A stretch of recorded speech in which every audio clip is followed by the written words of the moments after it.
Hi everyone, I'm Elise DeLuzio, one of the guidance counselors here at the high school, and I'm here for week 4 to talk to you about differentiating the process. This includes differentiating the process if you are someone who is an athlete, musician, or artist looking to continue that at the college level, and it also includes differentiating the future planning process in general. So if you are a student who is not sure that you want to go into college right after you graduate from high school. And lastly, if you're a student who receives academic support, for example, if you're on a 504 or IEP plan, and will want to continue that support at the college level. Before we dive in, this is just a quick review of our counselor assignments, which are based on your last name. And this is a summary of our future planning programming. So we're on week 4 right now, and next week for week 5, the topic will be mental health resources at the college level. Musicians and artists, if you're wanting to continue this at the college level, when you conduct your research, you can begin with Naviance and search that way to find information about colleges where you can major in art or music. And then you will want to, from there, go to each institution or college's website directly for more specific information. We also recommend that you talk with your art or music teacher for any suggestions or tips they may have in this process. And as you conduct your research, keep in mind that it's good to make whatever connections you can at the institution or program you're looking at. So, for example, as a musician, whatever your instrument is, you may look into who the professors are at an institution you're looking at and whether you might be able to connect with them for a private lesson and gather more information. For students who are musicians and artists, you will complete the general application just as you would for any other college. So, for example, on Common Application. But in addition to that, as a musician, you will complete an audition. This might be live, something you do in person, or it might be a recording that you send into the college. And as an artist, you will submit portfolios of your work as part of the application process. So typically, this would be about 10 to 20 pieces of work, although it will vary school to school. And the details about what exactly you would need to provide would be something you would find again on the individual websites for the institutions or colleges that you're looking at and considering. If you are a student on an IEP or a 504 plan in high school, or you have some other type of disability or need for which you receive support, it's important to, when you're looking at colleges, to keep an eye out for what services are available. This will vary a lot from school to school, and you'll want to make sure you are looking at schools that are a good fit for you and provide the support that you'll need. So, two phrases you may hear when you're looking at this: support services and support program. So, every college has some type or types of support available for all of their students. Um, but colleges would support services. This is sort of the general phrase. So, this is something available to all students. For example, a peer tutor or a staff tutor, or perhaps a writing center where you can stop by. Support programs are programs within colleges that are specifically designed for students that have diagnosed disabilities. So the amount of support that each will offer will range. And in order to find the right fit for you, it's really important to ask a lot of questions when you're conducting your research. So, an example of some questions is here, and you can see that in the link there are questions such as um, Is there a fee for the services you provide? What sort of specialists are available to support me? What is the nature of the support? So I recommend using this this question guide here when you're looking at colleges.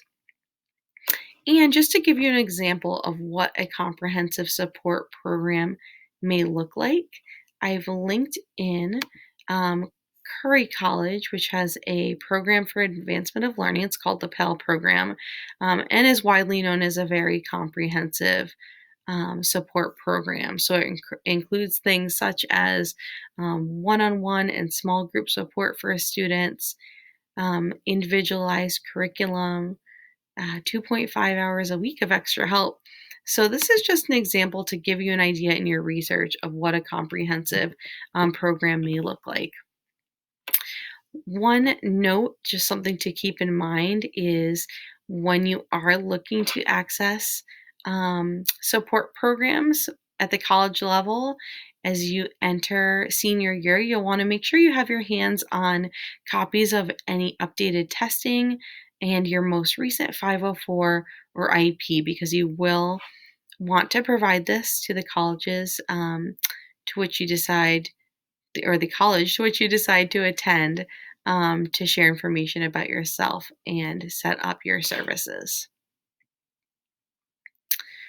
So this slide provides just some additional information if you are a student or family who falls into this boat. These are two more resources explaining the difference between programs versus services. And the second link talks about the main differences and rates at the high school versus college level. So, one thing to note, one of the big differences that we often hear about is in high schools, the parent is often the main advocate for setting up student supports, but at the college level, it's actually the student who's in charge of communicating and advocating for their needs. So, something to keep in mind, and there's more information at those links. If you are a student athlete who's looking to play at the college level, one statistic to keep in mind, this varies sport to sport, but on average, about 5% of high school athletes will go on to play 4 years of college athletics. And I've included in this slide a link to the NCAA, where you can read some more information about that. And what's really important to know is that when you're applying as a student athlete, you will want to make sure that you're both recruitable and admissible. And so, what that means is recruitable is that you're showcasing your skills in whatever sport you play, and are demonstrating yourself to be talented, able to succeed and be an attribute to the team at the colleges you're interested in. So, how do you show that you're recruitable? You might submit film, for example, for football, baseball, or basketball. You might be sending them some tapes. Recruiters may come watch you. And the second piece, admissible. So that's talking about your academics. You need to make sure that you have demonstrated yourself to be a successful enough student that the college knows you can achieve in their classes there. So it's really important to keep both of those pieces in mind. And that's the first thing that college coaches ask for when they walk into a high school. They're looking at students' transcripts because they want to know that the student can also achieve academically. If you are a student who is being recruited, it can be helpful to talk to kids who are currently on that college team, to ask about some of the promises or information the coach is sharing with you, and to see, hey, does it really pan out this way? What's it like for you on the team? And get some real honest feedback from those current players. If you're someone who is interested in playing but hasn't heard from any recruiters, you're also welcome to do some research. You can use that NCAA link. You can look at, may want to look at Division 2 and Division 3 schools. You can reach out to recruiters directly to share information about yourself and your interest as well. And one other piece to note is that if you're interested in athletics at the college level as a junior, we do recommend that you make it a profile on that NCAA Clearinghouse website, because again, that admissible piece, there are some rules and regulations about at what level you need to achieve for your GPA and SAT scores, and you'll need to enter that information as a senior. So we do recommend setting up your NCAA Clearinghouse profile as a junior if you're seriously considering playing athletics at the college level. So I think it's important to recognize that there are many pathways after high school, and every year we do have a handful of students here at Medfield High School who go a route other than college. So please don't think that your child is the only student thinking about this, if that's the case. Um, and especially in light of COVID this year, um, we are seeing an increase in the number of students who are thinking maybe heading into college, or maybe heading into college right after high school is not the path for them. So it's important to keep in mind that there are all of these various pathways available, and it's important for students and families to really sit down and have some honest discussions if it looks like college is not necessarily the best fit, or perhaps not the best fit right away, because there are many other opportunities out there. So, a few of the opportunities, I've included several links throughout these slides for whatever folks may be interested in. Internships can be a great way to get some experience, learn some vocational skills. You're placed right on site in a particular industry. So, whatever area you may be interested in, you can dive right in and get some experience. So, for example, the top one there, the Dynamy program, you can choose to enroll for a semester or a full year. You, in a full year program, would have the opportunity to do up to 3 internships. You could do one in the fall and 2 in the spring. You're gaining real world experience. You're exploring careers you might be interested in, building some new skills. And their internships range from everything, including animal care to athletics to business to childcare. So there's really a lot out there. If you are someone who thinks you may be interested in the military, there are 5 branches. Enlisting can offer a wide variety of job training skills in different vocational areas. And once your basic training is completed, you are required to complete 2 years or more of service. If you want more information, I've included the links there, and you are welcome to research those. Um, Another option that you're welcome to research would be outdoor adventure or non traditional classrooms. So, a lot of students are interested in exploring the country or different parts of the world. These could be options for you. For example, Outward Bound. If you look at that link, you can search, I'd like to travel to, for example, California to have an outdoor experience next year. And you'll see options including, 2 week to 1 month or 2 month hiking trips. So there's a lot out there for those of you who are interested in outdoor adventures. This one, the postgrad or 5th year, may be something you've heard of before. It's sometimes called a PG year. And so it's typically a additional year of academic study. It's a boarding school environment, so you would live on the campus, and it allows students to transition. It's a stepping stone between high school and college, and it allows students to begin that transition to the college lifestyle. Some students choose to do a postgrad or a PG or a 5th year to enhance their academics. Some want to strengthen their social skills. Others may choose to do it for art, music, or athletics to increase their proficiency and work on sort of boosting their resume for colleges or programs they want to look at the following year. And there are some links with databases here that you can research.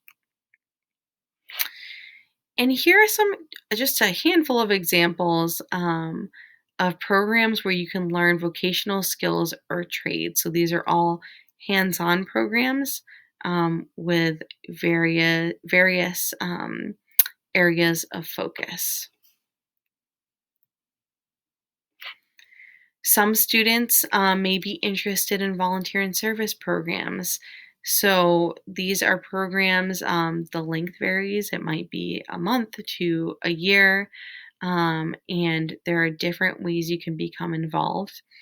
For example, AmeriCorps, the link right in the middle there.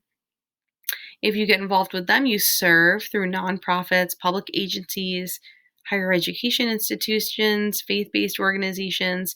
You may tutor or mentor youth. You might help build affordable housing, teach computer skills, clean parks and streams, or even help with running after school programs.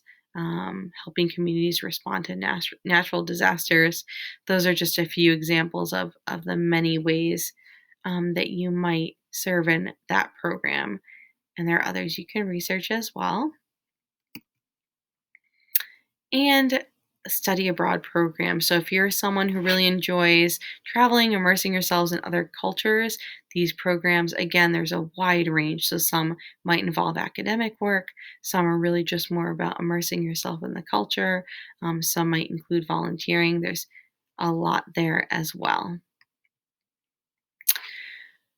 If you have any questions about any of this, or you're a student who is thinking you might be interested or feeling that you're going to need to differentiate your future planning process in one of the ways that I talked about, this is just a reminder of who your guidance counselor is. We all would welcome the opportunity to work with you and support you through this process. So please don't hesitate to contact us as you navigate it. It certainly will be a journey, and it will involve a lot of research and family discussion, and we are here to help through all of that. So this concludes week 4 of your future planning information session. Next week, we hope you'll tune in for week 5, mental health support at the college level. And thank you so much for listening. We look forward to working with you through this process.